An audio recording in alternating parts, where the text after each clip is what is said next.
So here is the actual social narrative that I created for Brooke. The first one is her in the classroom, and I tried to use a little girl that looks similar to Brooke.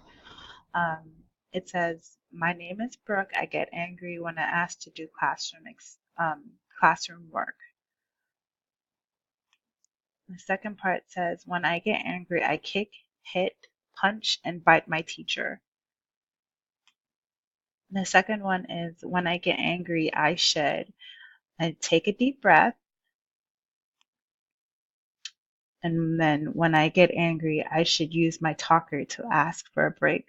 So with creating the social narrative, it was kind of difficult for me. I tried the storybook that app, and it only gave me um, three scenes. I needed to do a little bit more with that, so I got creative with it, and I tried to use someone that looked like Brooke. I tried to use words that Brooke are familiar with. I tried to use some graphics like this one. This is Brooke with her teacher, and you will see the POW here, which is a graphic. I thought that was pretty cool with Brooke. And I, instead of saying her go to talk, I said I should use my talker to ask for a break.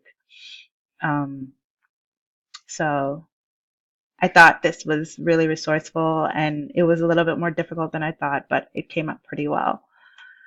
Here are the references that I used to collect some information on um, Brooke for this presentation, and that's it for me. Thank you for watching.